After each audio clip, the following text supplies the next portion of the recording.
Okay, this time we're going to tie the ever popular Cased Caddis.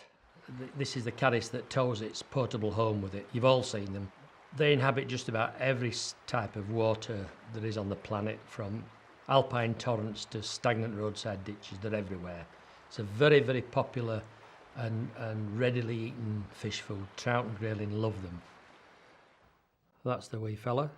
The caddis that's known by millions of people, right down to school children, know about these. I'm using the size 8 H1A long shank hook. First thing to do, obviously this is going to fish deep, so I'm going to put plenty of weight on. So I take off my usual 1.5mm strip of lead foil, try to cut it quite parallel. You're going to need almost all of this lead, because these particular flies are really hard on the bottom. They only get carried along in the stream in floods, and that's when fish eat them, but fish know about them all the time. They also go hunting for them and suck them up off the bottom, but yours is going to be fished in a dead drift form. So start the lead right on the point of the bend where it starts going round the corner. Attach the lead, and now wind forward, again as usual in butting turns.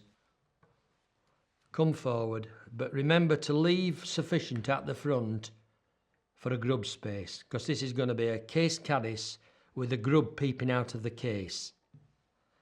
So now you wind your sticky back lead back.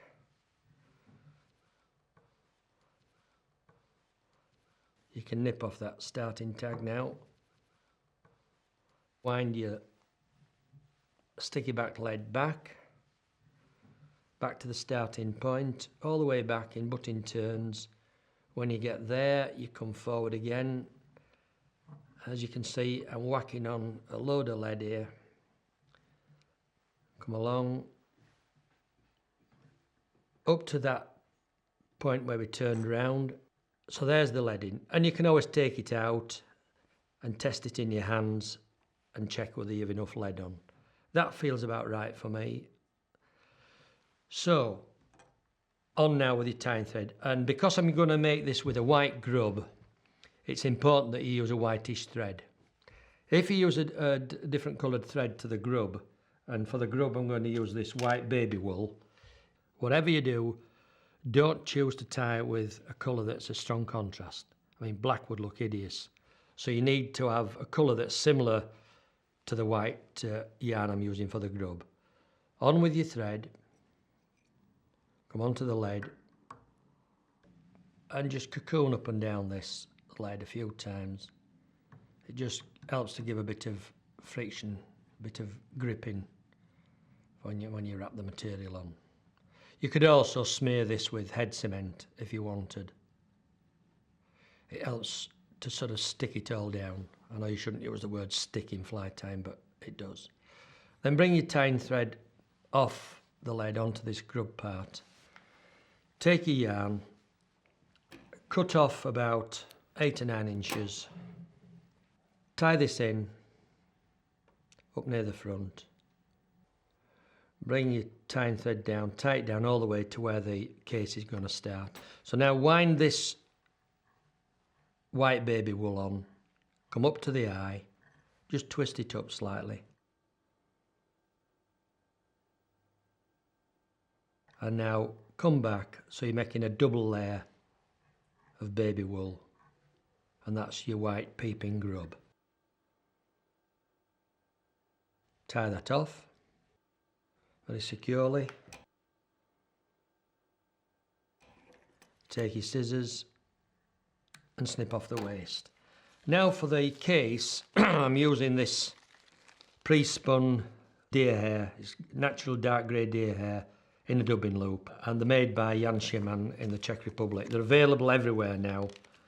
So I'm going to use the natural dark grey colour. Just strip one out, and as you can see, it just looks like a monstrous chenille of deer hair, but it's very, very handy. Lots of uses in fly tying.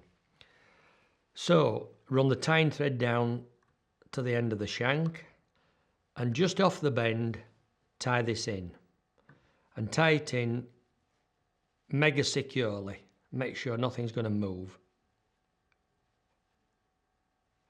And then for added security, just tie the tag down.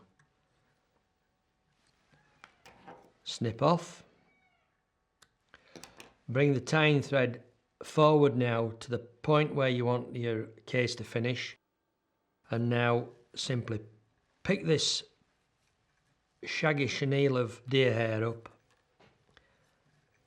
and without any fuss and bother, just wrap it on like a monstrous great rough hackle.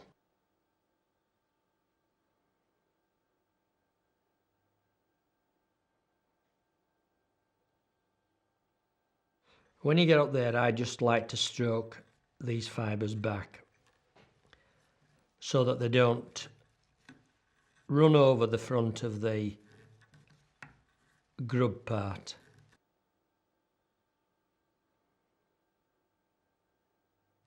So when you get to the grub part, tighten it down securely and stroke the fibres back. Bring your fingers forward, stroke the fibres back, and then come round with your thread and simply lock off. Lock off, lock off, support the eye with your thumb, and there you've got it. Now take your scissors, simply trim off the waist tag.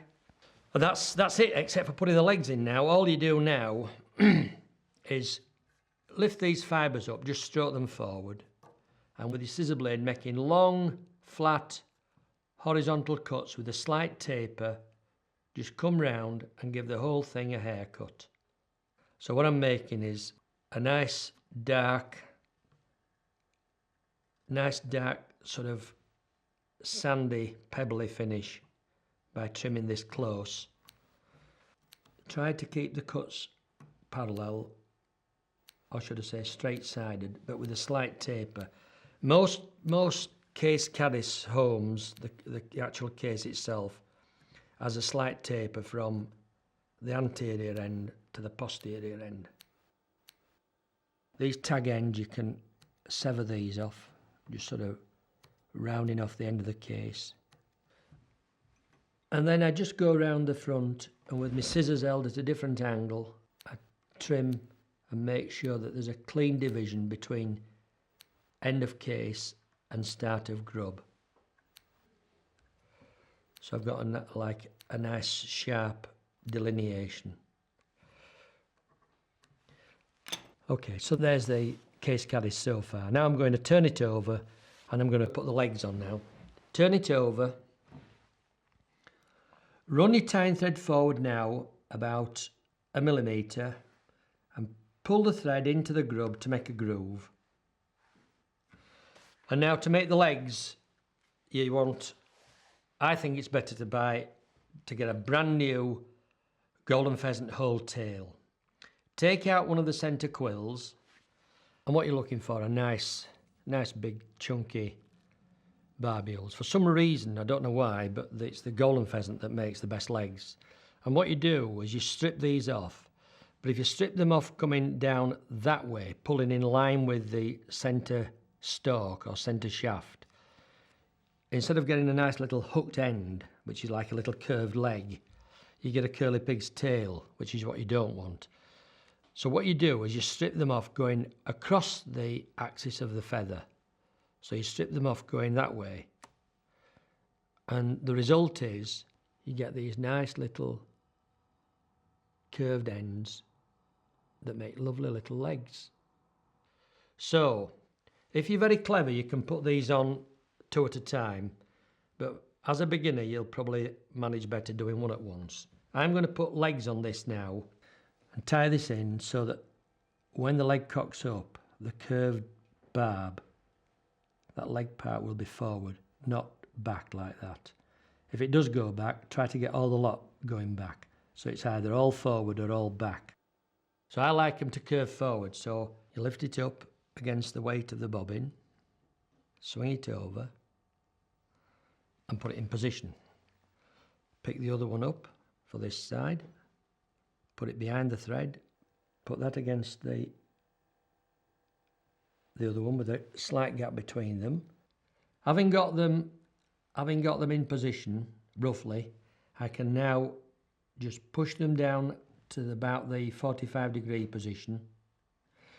And now I get hold of the tag end, I put slight pressure on the bobbin, I get hold of the tip end of the feather of the barb, and I draw through for length. So what I'm doing now, I'm setting the caddis leg length. Pull through. Once you're happy with the length of the leg, support the hook, pull on your thread, and up come the legs, just like magic, look. Take another turn round. So each set of barbs you've just tied in are secured by 2 thread wraps, not just one. Then you can just ease them back further. Now advance your thread, keeping tension on, advance your thread forward about 1.5 millimeters. Take your scissors and snip off the waist side of the barbs you've just put in. That's to say the legs. Pick up another set of feather barbs with the little curved tangs on the end. Pick them up against the weight of the bobbin. Sit them over there. That's one in. Pick the other one up. Sit it there. Slide through. Slide that one through. Make sure that they're sitting one behind the other. Once you're happy with the length, again support the hook. Pull on your thread. Take another wrap through.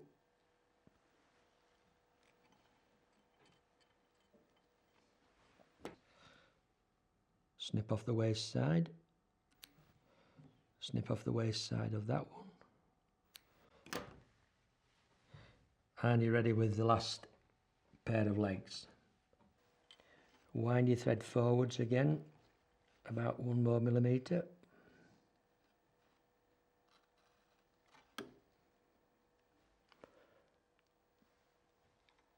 Again, lift this up against the weight of the bobbin. Position it in line with the previous ones. Get the other one.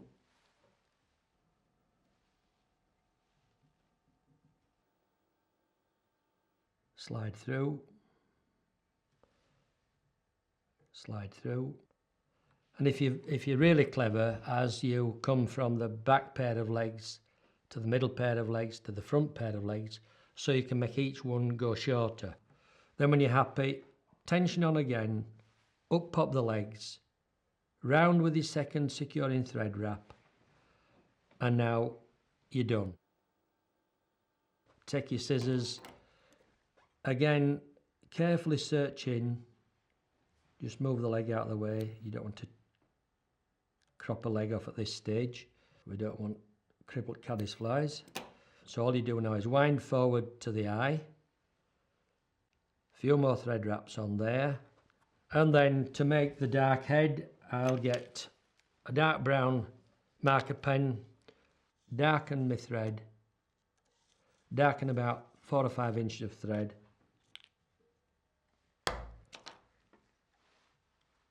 And simply wind on to make a nice dark brown distinct head. Run off some thread and come through with your 2-finger whip finish. Slide through and snip off.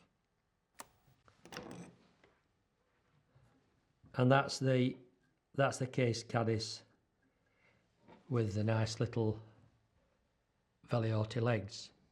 And if you want to put some dark marks on the grub on top, there's nothing to stop you just dotting this. This is cheating really, but you can just put a little thoracic saddle patch there with your same brown marker pen.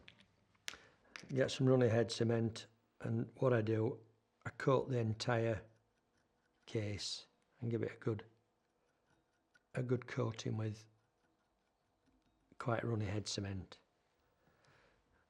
and go all round and really sort of work it into the deer hair. Just push it in with the needle point. It'll soak in anyway, but you need to keep hands off it now. And also remember, just that little area there where you tied the legs in, just run some in there. That's a bit of a belt and braces job. And also just a dab on the actual head, make a glossy head. That'll soak in. And that's it. Simple.